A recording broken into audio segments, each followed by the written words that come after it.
Each week, Richard and Father Mark present a rigorous discussion of the Bible in a format short enough for your morning commute, but long enough to be substantive, posing difficult questions meant to keep you engaged. Over 24,000 episodes are downloaded each month at no charge. Please consider marking your level of support with a one-time donation or by pledging a small amount per episode. To learn more, please visit patreon.com/Bible. That's patreon.com/Bible. Thank you. Hi, this is Father Mark Boulos with the Bible as Literature podcast. Life coaches love to talk about having confidence in their clients and the importance of building self-worth and self-esteem. Fortunately for the church in Roman Corinth, Paul does not view his followers as customers, and he definitely does not have confidence in them. On the contrary, Paul's boldness is in God's teaching at work in his children. St. Paul's hope is not in the ability of his disciples, but in the power of the teaching to manifest its fruit on its own terms. Richard and I discuss 2 Corinthians chapter 7, verses 8 to 16. You're listening to the Bible as Literature.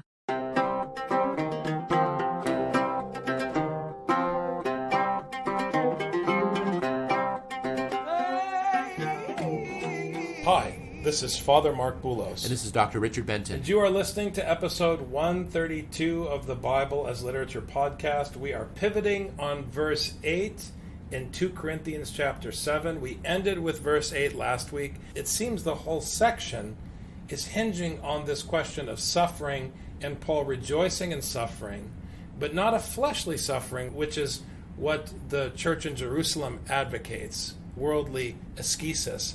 He is interested in the suffering that is produced when you obey the teaching. You know, when my kids are struggling with a subject in school, that's when I know they're learning something. If they're skating through, they're not learning anything. If your struggle as a student is to get a good grade, it's unto death.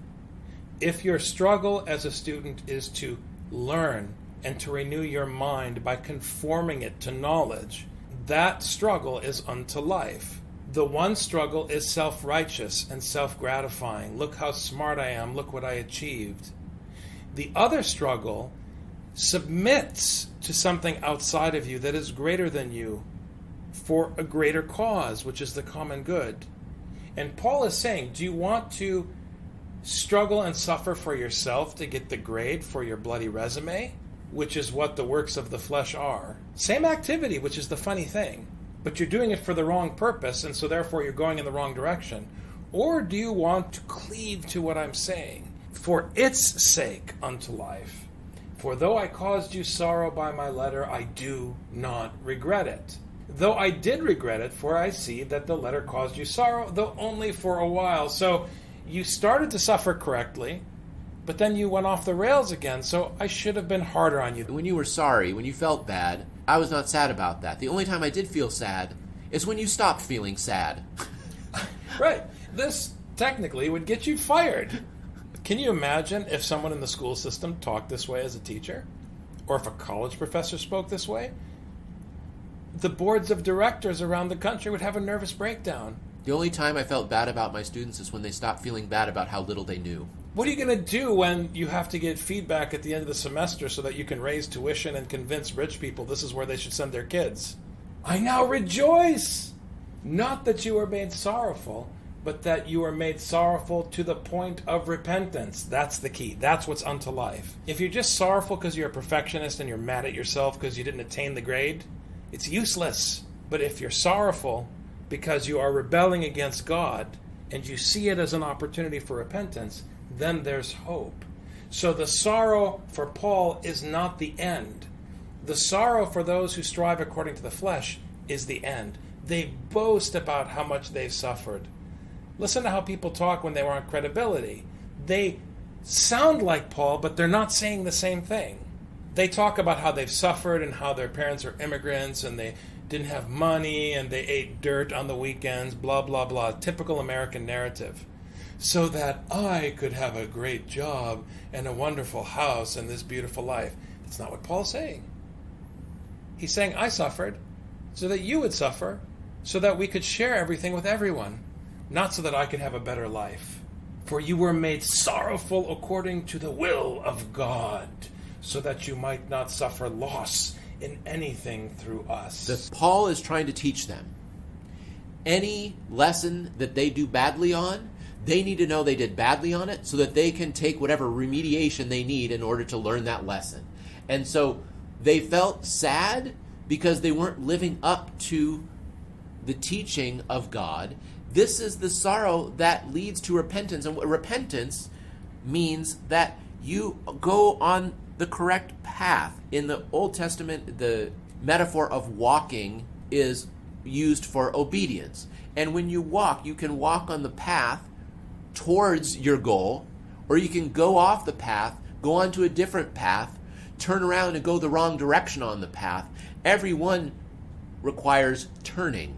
So, apostasy and repentance in Hebrew are both the same word, shuv, turning, because you can turn away from God, but that you can turn back to God. The sorrow that you feel is like, oh no, I've made all this progress on the wrong path. I've been walking all this time and not getting where I thought I was supposed to go. Then you feel bad, but at least that makes you feel like, okay, now it's time to get back on that path. Okay, fine, you weren't on the correct path, but you know what? If you're heading towards God's will, you're on the correct path, so let's just get back there. And if you feel sad as you walk farther and farther away from God, there's no point to it. If you're sorrowful at the end of the harvest in Mark, it's too late. If you are sorrowful in Matthew after the bridegroom comes, it's too late. That is a sorrow that is unto death. That is the sorrow, as Bethany pointed out in her reading of Proverbs, of wisdom, that is worthy of mockery and laughter, because you're a fool. God's going to laugh at you. Your sorrow is laughable because you're not serious. That's why it's unto death. If you're trying to get the A, you're not serious. Because why do you want the A grade? Why do you want to brag about how well you did in school? So that you can be appreciated in worldly terms. Paul's interested in the person who is shunned by everyone, does not have the respect of their colleagues or their teachers or anyone, but actually delivers on the content of the gospel. It's like my 7th grade math teacher said, patience is for the birds. When she makes her students feel bad, they learn faster. So she stopped being patient with them. For behold, what earnestness this very thing, this godly sorrow has produced in you. What vindication of yourselves, what indignation, what fear, what longing, what zeal, what avenging of wrong, and everything you demonstrated yourselves to be innocent in the matter. When they show that they feel bad for not doing the right thing, it shows that they have some modicum of virtue left. So the earnestness that they have is their godly sorrow. When you feel bad for not doing God's will, it shows your earnestness to want to do the right thing. So the fear that you're not doing the right thing, the longing to do the right thing, the zeal to do the right thing, the avenging of the wrong that you did. So when it says that you're innocent, agnos, which interestingly here relates to ceremonial defilement. You're free from ceremonial defilement. So the fact that you feel bad about your sin shows that you're innocent, and innocent means chaste. It means pure. The fact that you feel sad is what shows that you have virtue. This is why we here talk about cleansing tears. When you feel bad about your sin, and not feel bad about your sin like, oh, I wasn't a nice enough person, oh, I should be a nicer person, not this kind of thing, but really understanding that you do not submit to your neighbor in love.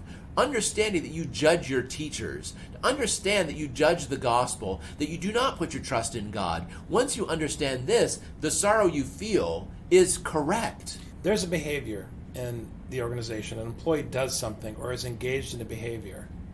You bring them into your office to have a conversation. First, you check to see if your assessment is correct by asking a few questions, because you don't want to rush to judgment. People always rush to judgment in their heads. But once the person out of their own mouth confirms the behavior, then you have to say to that person, this is incorrect behavior. You need to address this behavior. If the person pushes back on you, then you have to find a way to restate the criticism. And then, if the person continues to push back, the criticism gets louder and louder, and the reactions get harsher, and it's this echo chamber that amplifies this tension over the incorrect behavior. Conversely, when someone hears the feedback and is open to feedback, which is a sign of maturity, the whole situation gets diffused quickly because the employee says, I didn't realize I was doing that, or I see what you're saying, or I don't fully agree with you, but I'm willing to try to understand. That is what Paul is rejoicing at here, that willingness, despite yourself, to at least be open to the critical feedback. So although I wrote to you, it was not for the sake of the offender, nor for the sake of the one offended, but that your earnestness on our behalf might be made known to you in the sight of God. Meaning, I saw something of value. I saw that it was worth my time because you were willing to at least be open to repentance. There was a modicum of sincerity in your reaction to the teaching, like a little ember that if you blow on it, you could turn into a flame. And so for that reason, I wrote to you. He didn't just write to adjudicate the matter. Okay, person A was right and person B was wrong, or person A was wrong and person B was right. It's not for the offender or the offended that I wrote. I wrote to you so you understood the imperative of following God's law in everything. In the sight of God, because the easy thing for the teacher to do in this situation is to wash his hands of the disciples because they're not worth his time. But if they show even a modicum of sincerity, a modicum of earnestness, Paul has to respond. He's a slave. He has no right to dump the student. That's why the priest has to come back every Sunday, no matter how the parishioners treat him. He cannot play the victim. It doesn't matter if no one listens to the sermon. It doesn't matter if everybody bucks him. If there's even the smallest, faintest hope of the potential of one of the lost sheep hearing the message, the shepherd has to keep preaching. The fact that they keep coming back and hearing it has to tell the preacher, okay, something there wants to hear this. Maybe it's smothered by a bunch of other things, but there is still that ember. I have to keep preaching. Just because they're inconsistent with their desire to listen doesn't mean I can be inconsistent with my desire to teach. For this reason, we, the apostolic we, have been comforted. You should be comforted because your work is not in vain. There is hope in the sight of God. They show earnestness. They might even not know they have earnestness. Paul's trying to show them that despite the fact that you are this bad, there's still a remnant in Jerusalem. God is not going to completely wipe out the city. There'll be one or two left, and we can start over. You need the teacher to say, I know you feel sad, but for me, the fact that you feel sad is good news. So I'm telling you, it's good news. It doesn't feel like good news, but it is good news. The fact that you feel sad. And besides our comfort, we rejoiced even much more for the joy of Titus, our lieutenant, because his spirit has been refreshed by you all. He was the one who realized that there is some hope left. Paul may have cut you off because there was nothing left, but Titus came in and realized there is some godly sorrow among you, and so Paul can be refreshed thanks to Titus's encouragement. This is a classic management paradigm. Titus, I've got a team in Corinth, and there's some poison there, and they passed a petition around, and they decided they disagreed with me, and they're going to go to HR. It's a big mess. I need to send you in there because I've got to deal with the Romans. Would you find out what the heck is going on and just get back to me? And let me know who's got my back in Corinth and who's trying to throw me under the bus. So Titus went in, did a little search and reconnaissance, and came back and said, look, they're a little bit thick upstairs, but I still think they might listen to you. They're still grumbling about the email you sent saying that they're causing a lot of problems for you. The fact that they're still grumbling about it makes me think they still actually want to keep working here. So Titus went in and decided, I don't need to fire anybody, Paul. These employees are salvageable. That's what he's saying. It's beautiful. For if in anything I have boasted to him about you, I was not put to shame, but as we spoke all things to you in truth, so also our boasting before Titus proved to be the truth. Guess what? We don't have to fire them all. And Paul says, that's a relief. I feel refreshed. And Titus says, I feel refreshed too. And guess what? They all feel really sad in Corinth still. okay, as long as they keep feeling sad about what they did, I'm not going to have to worry about that insubordination again. The funny thing is this is exactly how it works in life, because when you discover you don't have to terminate someone's employment, when you discover that it's not as bad as you thought and they're willing to work with you, that usually is the beginning of a real blossoming. Because that's how trust is built. That's how teams are formed. You have to be put through the test. And that's what Paul is doing. He's putting this church through the test. And the test that he puts them through is by putting the pressure on them because of what the Romans are doing to him. You know, this is the classic test. Everyone is against me. I am your leader. I am the weakest. I am the lowliest, the most humble leader around. At one point, you confessed your desire to stay with me through thick and thin. Well, guess what? It's thick. Are you going to stick with me? From what I'm hearing, it does not look good. But I'm going to send Titus because there might be something. There might be some shred of loyalty left. Titus is going to give me the last word. His affection abounds all the more towards you as he remembers the obedience of you all, how you received him with fear and trembling. So here, Paul is also preparing for the future, because he wants them to respect Titus. Titus is his proxy. The way they treat Titus is the way they treat Paul, and one day there'll be no Paul. You'll be stuck with Titus. So he needs to make sure that Titus, in his place, can command the appropriate respect to continue the work of this epistle. And it also is good news because it means they know that Titus's word is going to get back to Paul whatever happens.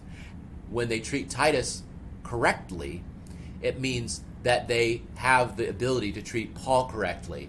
And if they have this ability, then there's something there worth saving. I rejoice that in everything I have confidence in you. And here, again, I wouldn't say confidence here. I would say I feel encouraged in you.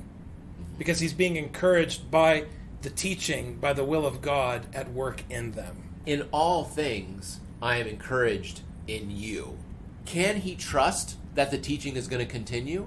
He can trust that the teaching is going to continue if he has a community that is feeling sad about how they're drifting away from the teaching. Because if they feel sad about drifting away from the teaching, it means in their head the teaching has lodged. Tharo and imin. The key here, and this is where I want to end, we have to train our minds. Paul does not have confidence in the church. It's a really, really corrupt translation. If Paul has confidence in the church, then the cross was in vain. Paul is saying over and over again his confidence is in the teaching. Confidence implies that you look at someone who's striving and you think their striving will go somewhere. It's not what he's saying here. I really want to end strong on that point, Richard, that this is the story, as we said a few episodes back, not of the church, not of Israel. It's the story of God's will.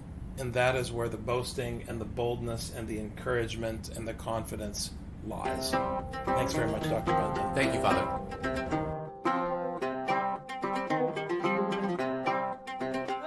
You've just heard the Bible as literature. Thanks for listening. The Bible as Literature is a production of the Ephesus School Network.